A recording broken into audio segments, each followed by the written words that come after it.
지난 시간 우리는 세례 요한이 자기가 신발끈을 푸는 일도 감당을 못할 만큼 대단한 분이 오신다라는 말씀의 내용을 말했던 내용을 다뤘죠. 이제 오늘은 거기에 이어지는 내용입니다. 마가복음 1장 8절로 갑니다. 나는 이렇게 가죠. 시작. 나는 너희에게 물로 세례를 베풀었거니와 그는 너희에게 성령으로 세례를 베푸시리라. 그렇죠. 자, 예수님의 그 엄청난 능력의 핵심적인 부분이 바로 이건데 성령으로 세례를 베푸신다라는 거죠. 자, 아시는 대로 그 당시에 이제 세례의 방식은 물에 잠기는 방식의 세례였습니다. 그래서 물에 완전히 잠겨서 죽고 새로운 존재로 다시 일어나는 것을 상징하는 그런 예식이었죠. 자, 그런데 이 세례를 물로 하는 게 아니고 하나님의 성령으로 하신다는 거예요. 다시 말해서 인간이 그 불과 같은 하나님의 그 성령 안에 완전히 잠기고 그 안에서 다시 살아나게 되는 그런 일을 예수님이 이루시게 될 거다. 이제 그런 얘기죠. 사람이 새로워질 필요를 느끼는 경우 얼마나 많습니까? 내가 나 자신한테 참 실망하고 낙심하고 화도 나고 내가 왜 이러는지 모르겠다. 내가 좀 달라졌으면 좋겠다. 뭐 그런 생각 안 하는 사람이 없겠죠. 자, 그런데 실제로 이런 것을 이루어 주시는 분이 계신 거죠. 우리 예수님께서 사람을 불과 같은 성령 안에서 확 잠기게 하시고 그 몸과 영이 다시 살아나게 하실 때 그때 사람이 새로워지는 역사가 이제 이루어지게 되는 거죠. 그래서 사람이 천국에 들어갈 수 있는 존재로 만들어지는 때가 바로 이때인 거예요. 예수님께서 그 사람을 불과 같은 성령 안에 확 집어넣으시고 다시 일으켜 세우실 때 이제 그게 가능하게 되는 거죠. 자, 물론 보이는 모습은 크게 달라지지 않았을 수가 있습니다. 하지만 영이 달라졌기 때문에 그 사람의 존재가 달라졌기 때문에 그 사람이 이제는 이제 천국으로 들어가게 되는 거죠. 오리 새끼와 백조 새끼가 어렸을 때는 그게 그거 같아요. 그런데 자라서 성체가 되고 나면 완전히 다른 존재가 되는 것처럼 사람도 마찬가지죠. 그 사람이 그냥 보기에는 다 비슷한 것 같아요. 그런데 마지막 날 이것이 정체가 딱 이제 이제 진짜가 이제 드러나는 그날 이제 완전히 달라진 모습을 경험하게 되는 거죠. 그래서 하나님께서 우리를 이렇게 성령 안에서 우리를 당신의 나라의 상속자로 삼으시고 하나님의 자녀로 만들어 주신 거죠. 우리가 이 땅에서는 좀 초라한 사람일 수도 있습니다. 그리고 무명의 사람일 수도 있죠. 아무도 내 이름 모를 수 있어요. 그런데 하늘에서는 아닌 거예요. 하늘에서는 위대하신 왕의 자녀이기도 하고 거기는 모든 천사들이 내 이름 아는 거예요. 거기서는 내가 하나님 자녀이기 때문에 가장 높으신 분의 자녀이기 때문에 천사들도 내 이름 다 알게 되는 거예요. 저는 이런 말씀 앞에서 참 우리가 용기를 얻게 되는구나. 그리고 소망을 얻게 되는구나. 그런 생각을 하게 됐어요. 왜냐하면 우리한테는 빛나는 내세가 있으니까, 내세가. 제가 요새 책을 좀 이러저런 좀 책을 보다 보니까 참 좋은 내용들이 많더라고요. 인생을 살아가는데 어떤 팁이 되는 이제 그런 좋은 내용들이 많은 것을 제가 봤는데 한편으로는 또 그런 생각이 들더라고요. 참 좋은 내용 많지만 그래 봤자 결국에는 그냥 이 짧은 세상살이에 대한 것뿐이구나. 그런 생각이 들었어요. 인간의 허무한 삶에 대해서는 답을 못 주는 거예요. 어떤 분이 뭐 인생의 의미에 대해서 그렇게 써놓으신 글이 있더라고요. 뭐 자유의 영토가 확장되는 것이다. 내가 이전에 못하던 거 있잖아요.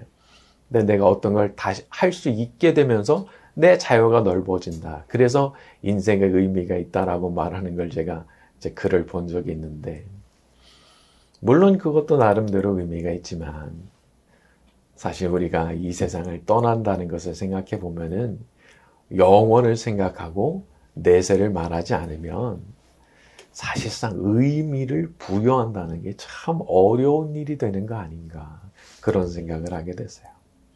자, 하지만 우리에게는 이제 의미가 있죠. 왜냐하면 우리한테는 내세가 기다리고 있으니까 이제 그런 거예요. 자, 누구든지 이미 예수님 믿고 성령으로 세례받고 영적으로 새로운 존재가 된 사람은 사실 이 세상에서 가장 큰 복을 받은 겁니다. 그러니까 인간이 받을 수 있는 복 중에서 가장 큰 복은 하나님의 성령으로 세례받고 하나님 자녀가 되는 그 복이에요.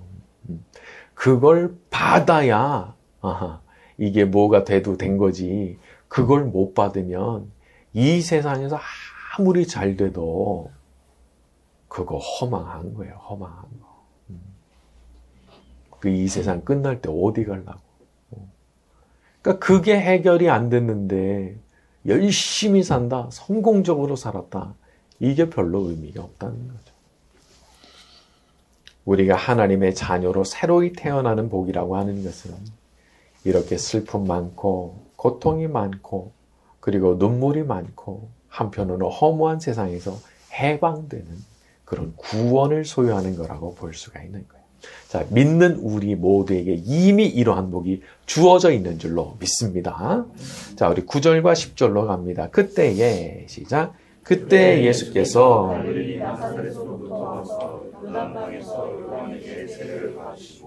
곧 물에서 올라오실새 하늘이 갈라짐과 성령이 비둘기같이 내려오심을 보시더니, 자, 예수님께서 공식적으로 취임하시는 것 같은 그런 순간이죠. 예수님께서 세례 요한에게 세례를 받으시고 나서 올라오시는 그때 하늘이 딱 갈라지고 성령이 비둘기같이 임하시고. 근데 저는 이 부분을 보면서 우리 예수님께서 거치신 절차에 대해서 생각을 해보게 됐어요. 우선 예수님께서 세례를 받으시고 물에서 올라오시는 그 순간에 하늘이 갈라지고 성령이 내려오시는 것을 보셨다는 거거든요. 이것은 우리 예수님의 낮아지심을 보여주시는 겁니다. 존귀하신 하나님 아들이시지만 인간에 불과한 세례 요한에게 세례 받으시는 것을 다 받아들이신 거죠. 받아들이신 거.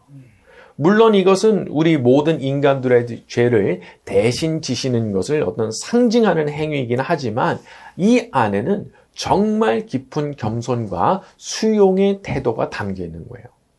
교만한 사람 그렇게 안 합니다. 내가 왜 고개를 숙여야 되느냐? 내가 왜 당신한테 신세를 져야 되느냐? 뭐 이런 식의 것을 따지지 이렇게 잘 안 하는 거예요. 그러니까 그런 태도를 가진다는 것 자체가 우리 예수님을 닮아가는 것과는 정반대의 삶이라고 볼 수 있는 거예요. 근데 저도 참 그런 거 많이 했던 것 같아요. 내가 왜 그러해야 되느냐? 내가 왜 당신한테 신세를 져야 되느냐? 이런 거 참 많이 했던 것 같아요. 절차가 필요합니까? 다 받아들이는 겁니다. 겸손하게 다 수용하는 거예요. 내가 나한테 중요한 건 하나님 뜻 받드는 것밖에 없어요. 그래서 나는 다 받아들여요. 그런 마음을 가지고 살아가는 것이 우리 예수님의 마음으로 살아가는 것이고, 또 그렇게 낮아지고 또 겸손의 마음으로 다 받아들이고 그걸 수용하셨을 때 그때 그냥 하늘이 열리면서 성부 하나님의 음성이 들려오고 성령께서 비둘기같이 임하시고 그런 걸 이제 경험하셨던 거잖아요. 여러분, 하나님께서 그 음성을 들려주시고 빛을 비추어 주시고 그 위에 비둘기같이 임하시는 사람, 어떤 사람입니까? 이런 겸손의 사람인 거죠. 다 받아들일 수 있습니다. 다 수용할 수 있습니다. 참 이런 양과 같은 태도를 가진 그 사람을 하나님께서 기뻐하시고 그걸 받아들이는 그때, 그 순종이 이루어지는 딱 그때 그냥 하늘이 열리는 것을 보여주시는 그런 일이 일어나는 거죠. 자, 우리 모두에게도 그런 일이 일어나게 되기를 바랍니다. 자, 우리 11절로 갑니다. 하늘로부터 시작. 하늘로부터 소리가 나기를 내가 너를 기뻐하노라. 하시니라. 네, 성부 하나님께서 그 음성을 들려주셨는데 너는 내 사랑하는 아들이고 내가 너를 기뻐한다 말씀하셨다는 거예요. 내가 너를 기뻐하노라. 하나님과 우리 사이에 이루어져야 되는 관계가 이런 겁니다. 하나님께서 우리를 너무 기뻐하시는 거예요. 그리고 우리도 하나님을 너무 기뻐하는 거예요. 사람이 연애를 하게 되면은 참 너무 기쁘죠. 그 안에 기쁨의 정서가 막 흘러 넘치죠. 그래서 뭐 세상이 아름다워진다 뭐 그런 거 있잖아요. 그런데 하나님과 우리 사이의 관계도 마찬가지예요. 이 안에 기쁨의 정서가 막 흘러 다녀야 되는 거예요. 제가 기도를 하면서 늘 반복적으로 경험하는 게 있어요. 그것은 기도가 성공적으로 맞춰지게 되면 언제나 그 기쁨이 막 밀물처럼 밀려오는 것을 경험하게 되는 겁니다. 때로는 평안도 오죠. 그리고 사실 평안의 빈도가 더 높긴 높아요. 그런데 어떤 때는 그 평안을 넘어서서 그 기쁨이 그냥 밀물처럼 나한테 막 밀려오는데 저절로 얼굴에 그냥 미소가 지어지고 이게 내가 너무 행복하구나, 너무 기쁘구나 이런 정서가 만들어지는 때가 있더라고요. 여러분, 이것은 우리가 기도 생활 가운데 늘 지향해야 되는 어떤 지향점이에요. 목표가 되는 거예요. 기도를 성공했느냐? 성공했다면 그 자리에서 정서가 달라지게 되는 거예요. 여러분, 마음이 어두운 채로 그냥 두지 마세요. 마음이 슬프고 괴로운 채로 방치하지 마세요. 얼른 기도의 자리에 나와서 기도하셔야 되는 거예요. 특히 마음이 힘든 상태시라고 그러면 주여 저를 불쌍히 여기소서. 이 한 문장의 기도만 해도 되는 거예요. 복잡한 말이 뭐 필요해요? 주여 저를 불쌍히 여기소서. 여러분, 불쌍히 여겨달라고 할 때 불쌍히 여겨주십니다. 불쌍히 여겨달라고 하니까 불쌍히 여겨주시는 거예요. 그러니까 이 기도가 방아쇠인데 이걸 땡겨야 되거든요. 그래서 성령께서 오셔서 쓰러져 있는 우리의 감정을 다시 일으켜 세워주시고 새로운 희망과 용기를 얻게 해주시는 거죠. 자, 여러분, 우리가 이렇게 기도하는 것은 하나님께서 진짜 살아계시고 우리 기도를 진짜 듣고 계시는 분이라는 것을 확인하는 시간입니다. 왜냐하면 그분이 안 계시다 그러면 불쌍히 여겨달라고 하는 그 말이 반드시 공허하게 끝나야 정상입니다. 하나님께서 정말 내 기도를 안 들어주고 계시다면 이 기도가 그냥 아무 변화를 일으키지 못해야 정상인 거예요. 근데 그게 아니잖아요. 기도가 변화를 일으키거든요. 그게 무슨 얘기예요? 하나님께서 살아계시다 그 얘기예요. 내 기도를 듣고 계시다 그 얘기예요. 그러니까 이런 것들을 우리가 기도의 자리에서 자꾸만 이제 확인해야 되는 거죠. 여러분, 어렵지가 않습니다. 포기하고 물러가지만 않으면 되는 거예요. 그냥 주여 저를 불쌍히 여기서도 입 있으면 다 할 수 있잖아요. 요 말 입이 있으면 다 할 수 있잖아요. 이것만 하라는 거예요. 이것만. 그래도 그 자리에 그 기도를 들으시고 성령께서 역사하시기 때문에. 자, 우리가 다시 한번 심기일전에서 기도에 힘쓸 때 전능하신 하나님께서 우리에게도 기쁨의 정서가 밀물처럼 다시 밀려오게 하시는 은혜와 축복을 주실 줄로 믿습니다. 자, 우리 12절과 13절로 갑니다. 성령이 시작. 성령이 곧 예수를 40일을 계시면서 사탄에게 시험을 받으시며 들짐승과 함께 계시니. 네, 사람이 어렵더라도 반드시 해야 되는 일이 있는데 그것을 성령께서 인도를 하십니다. 반드시 해야 되는 일. 사실 시험을 받는다, 시험을 당한다, 이거 참 괴로운 일이고 할 수 있으면 우리가 피하는 게 최선이지만 시험 중에는 말이죠, 우리가 반드시 통과해야 되는 그런 종류의 시험도 있어요. 예를 들면 다윗이 그냥 왕이 되질 않고 광야에서 도망자로 10년이 넘는 세월을 너무 고통스러운 일 당하죠. 이것도 시험이에요.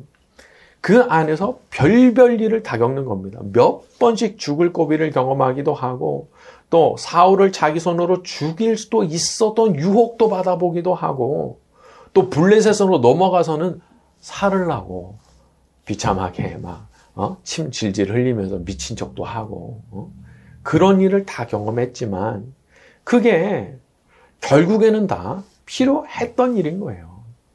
사람 만들기 위해서. 왕이 될 만한 제목으로 만들기 위해서 거쳐야 했던 거예요. 그런 경험들을. 우리 하나님은 사탄이 개입하는 시험을 통해서도 당신의 목적을 능히 이루시는 분이십니다. 그 시험이 사탄이 나한테 좋은 의도로 던진 게 아니에요. 너 죽어봐라 하고 던진 거예요. 너 어디 망해봐라 하고 던진 거예요. 그런데 하나님이 딱 그걸 잡아가지고 나한테 오히려 선한 것으로 바꿔서 사용하시는 거죠. 요셉의 형들이 요셉 팔았을 때 죽으라고 판 거예요. 인생 망하라고 판 거예요. 근데 하나님께서 그것을 턱 붙잡아다가 요셉을 총리로 만드는 도구로 딱 사용해 버리신 거죠.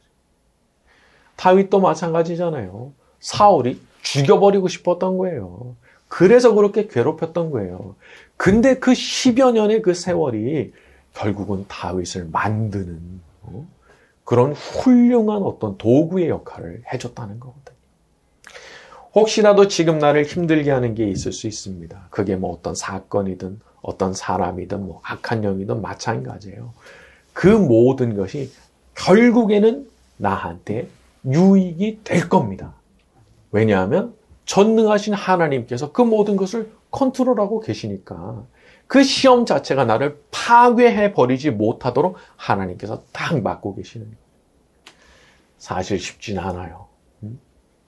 요셉이 그렇게 오랜 세월 동안 감옥에 들어가 있었을 때 견디기 쉽지 않았을 거예요. 다윗도 마찬가지예요. 그 광야에서 쫓겨다니는 그 시간이 만만치 않은 시간인 거예요. 정말 눈물 많이 흘리고 심장이 터질 것 같은 그런 고통을 얼마나 많이 당했겠어요. 그런데 그런 과정을 통해서 사람이 달라지는 거더라고요. 사람은 자기가 감당할 수 있는 것 이상의 압력이 올 때 그때 달라집니다. 더 이상 안 되겠다. 버틸 수가 없는 그때 그 압력 때문에 사람한테 변형이 일어나더라고요. 그러니까 하나님께서 그런 걸 사용하시는 거죠. 이스라엘의 백성의 과거를 보게 되면 모압의 발락이라는 선지자가 있었죠. 발람이라는 선지자가 있었죠. 그 사람이 이스라엘 백성 저주하려고 산 위에 딱 섰는데 하나님께서 그 입에서 오히려 어떤 말 나오게 하셨어요? 축복의 말이 그냥 쏟아져 나온 거예요. 저주하게 만들려고 그 자리에 딱 사와놨더니만 입에서 말이 나오는데 축복의 말이 그냥 막 쏟아져 나온 거예요. 하나님은 능히 그렇게 하실 수 있는 분이십니다. 저 사람이 나 저주한다고 저주 안 와요. 괜찮아요. 그거 하나님께서 어떻게 사용하실지 몰라요. 모든 것은 하나님께서 판단하시고 하나님께서 결정하시기 때문에 그러든지 말든지 나는 상관이 없어요. 우리 하나님께서 복을 내려주시면 복받게 되는 줄로 믿습니다. 그러니까 시편에서도 그들은 나를 저주하여도 주는 내게 복을 주소서 이런 표현이 있거든. 저들은 나에게 저주하지만 주는 제게 복을 주소서. 우리가 시험 가운데서도 그래서 우리가 너무 지나치게 두려워할 필요는 없다는 거예요. 그리고 우리가 지금 이 부분도 아주 짧게 요약이 되어 있지만 결국은 예수님께서 치러야 되는 모든 시험을 당당하게 치르시고 승리하셨다라는 것을 보여주는 거예요. 13절에 보면은 들짐승과 함께 계시니 이 부분을 학자들은 아담을 떠올리게 하는 표현이라고 보기도 합니다. 다시 말하면 아담은 실패했지만 예수님은 승리하셨다라는 것을 보여주고 싶었다는 거죠. 자, 우리도 우리의 예수님을 따라서 반드시 승리하게 될 줄로 믿습니다. 자, 오늘 말씀 여기까지 하고 찬양 같이 합니다. 나는 믿네.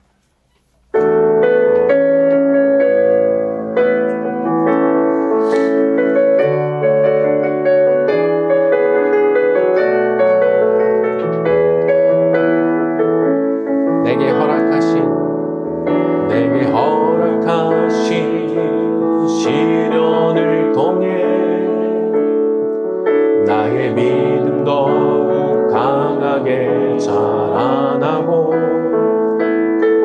험한 산과 골짜기 지나는 동안 주께 더 가까이 나를 이끄시네.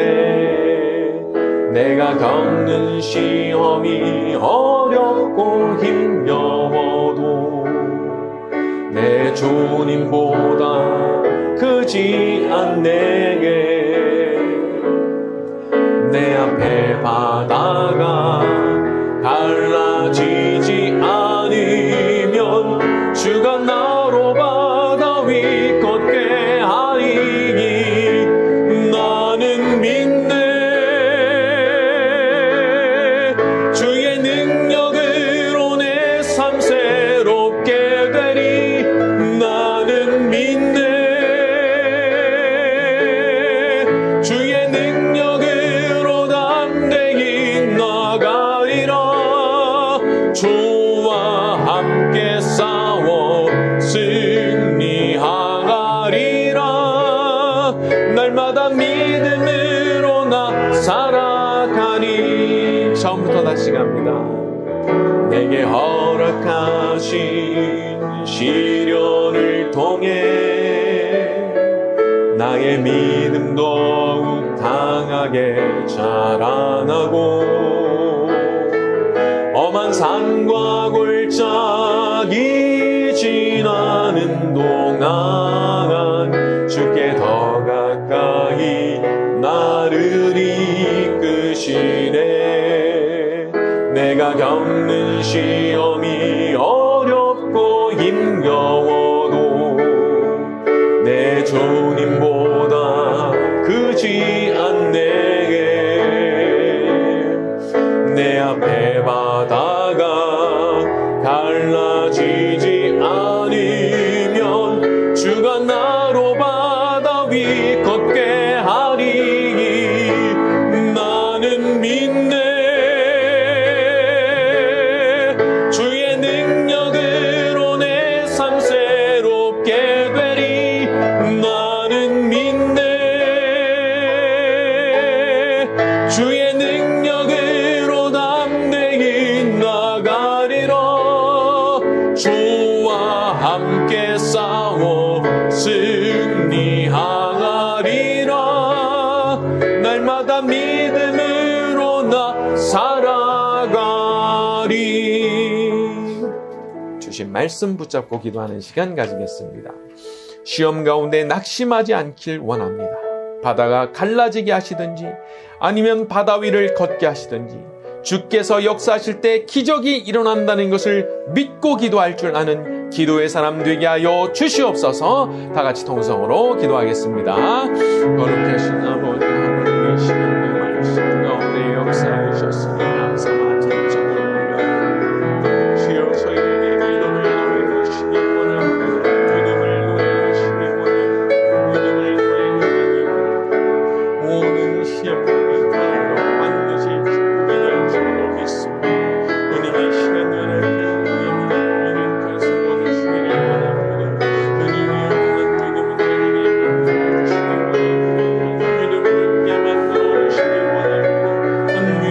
믿음을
믿음 더욱 강하게 자라나고 험한 산과 골짜기 지나는 동안 주께 더 가까이 나를 이끄시네. 내가 겪는 시험이 어렵고 힘겨워도 내 주님보다 크지 않네. 내 앞에 바다가 갈라지지 않으면 주가 나로 바다 위 걷게 하리니 나는 믿네. 주의 능력으로 내 삶 새롭게 되리. 나는 믿네. 주의 능력으로 담대히 나가리라.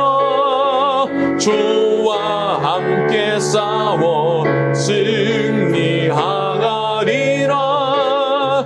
날마다 믿음으로 나 살아. 나는 믿네.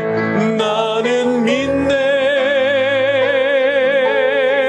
주의 능력으로 내 삶 새롭게 되리. 나는 믿네. 주의 능력으로 담대히 나가리라. 주와 함께 싸워 승리하리라. 날마다 믿음으로 나 마지막입니다. 나는 믿네. 나는 믿네. 주의 능력으로 내 삶 새롭게 되리. 나는 믿네. 주의 능력으로 담대히 나가리라. 주와 함께 싸워 승리하리라. 날마다 믿음